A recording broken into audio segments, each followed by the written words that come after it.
ce qui manque, je pense, à la communauté musulmane, c'est comme je l'ai expliqué tout à l'heure, c'est pas un manque, c'est qu'il y a un excès et il y a une erreur d'orientation. Cette erreur d'orientation, à mon avis, elle est due au fait qu'on privilégie le politique. Or, en fin de compte, ce n'est pas par le politique qu'on arrivera à faire les choses. Mais il y a aussi un écueil à éviter, c'est le prosélytisme et la prêche par les paroles. Je crois que la meilleure façon d'agir, c'est d'être un exemple, comme notre prophète sallallahu alayhi wa sallam l'a été, d'être un exemple pour les gens qui ne connaissent pas et de montrer les belles qualités. Et comment peut-on arriver à le faire? C'est là aussi où il y a un problème et je crois que ce problème est épineux à résoudre. En fait, je pense que si on veut arriver à modifier le paramètre et la compréhension de l'islam dans le monde, il faut avoir deux aspects. Il y a deux aspects à traiter de façon différente, bien qu'ils soient imbriqués l'un dans l'autre. Il y a l'aspect de gestion des pays musulmans, tels que sont les pays arabo-musulmans, le Pakistan, l'Inde, une grande partie de l'Inde, et puis la Turquie. Ces pays-là doivent profondément se baser sur les fondements de l'islam, sur la sunna du prophète sallallahu alayhi wa sallam et le Coran. Mais il y a un autre aspect qui est important et qui dépend d'eux, c'est la gestion des communautés musulmanes dans les pays non musulmans. Et là, j'ai l'exemple flagrant qui existe avec la France. La France, qui est un pays qui est peuplé par plus de 5 millions de musulmans. Certaines estimations disent même plus de 6 millions, et où il y a des conversions de jour en jour. Mais en fait, les musulmans sont restés libres d'agir comme ils le veulent, quand ils le veulent. Il n'y a pas de gestion communautaire. Et cette gestion communautaire, elle ne peut pas être obtenue de par les musulmans qui y vivent là-bas. Pourquoi? Parce qu'il y a un manque de moyens. Il est quand même assez invraisemblable que, par exemple, en France, en dépit du fait qu'il y a plus de 5 millions de musulmans, on n'a pas encore un abattoir musulman, 100% musulman. Les musulmans sont encore réduits à abattre de la viande dans les abattoirs qui sont soit gérés par des non-religieux, soit gérés par des juifs.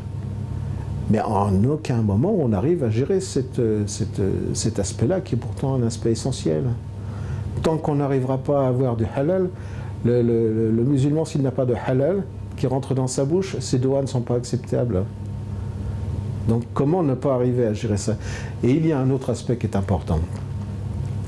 La communauté musulmane en France est une communauté qui a frappé de plein fouet par la crise, et en plus par les aspects nationalistes qui sont développés par la politique des partis d'extrême droite actuels. Et tout cela, c'est dû au fait que les musulmans ne prennent pas en compte la réalité sociale et économique de leurs frères. Et il y a un autre aspect, et c'est là où j'en reviens aux pays musulmans. Les pays musulmans, ou les dirigeants musulmans des pays musulmans, ne se préoccupent pas des communautés musulmanes, des pays non musulmans. Et ça, c'est un très grand problème. Parce que tant qu'on n'arrivera pas à avoir un soutien de la part des pays non musulmans, autre qu'un soutien financier, parce que la finance ne mène pas tout.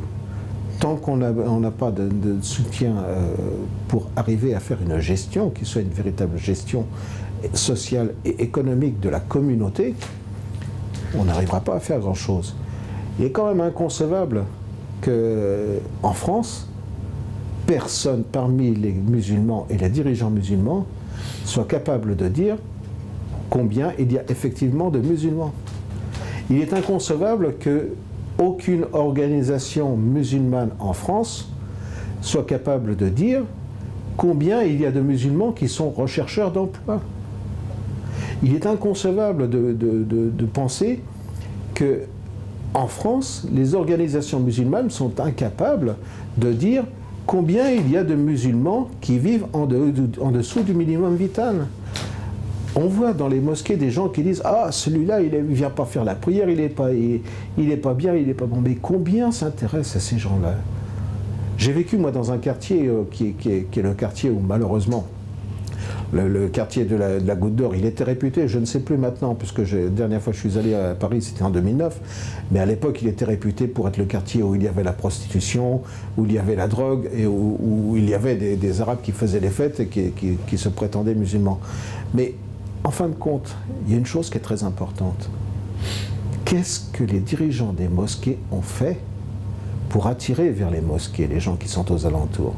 Est-ce qu'ils se sont posé la question de savoir pourquoi un musulman va plutôt chercher l'oubli de sa misère dans un verre d'alcool plutôt que de chercher l'oubli de sa misère dans une prière et une invocation d'Allah? Personne ne l'a fait. Parce que parmi beaucoup de dirigeants musulmans, et notamment la mosquée que j'ai fréquentée pendant très longtemps, les gens sont plus intéressés par le fait d'entendre dire « Ah, celui-là, il a une mosquée en France », que par le fait de dire « Mais moi j'ai un frère, il a peut-être besoin de moi, mais je ne fais rien pour l'attirer ». Et tant qu'on sera à ce niveau-là, tant qu'on sera à avoir des dirigeants musulmans qui seront plus intéressés par embellir les murs des mosquées plutôt que d'embellir le cœur des musulmans qui sont en dehors des mosquées et de les attirer, on n'y arrivera pas. Et cela, c'est la responsabilité des dirigeants musulmans. Mais pour l'instant, on assiste à une bagarre entre les musulmans sunnites, les musulmans salafites, les musulmans tablirs, la mosquée des Turcs, comme on dit, la mosquée des Pakistanais, la mosquée des Arabes. Mais la mosquée d'Allah, elle est où?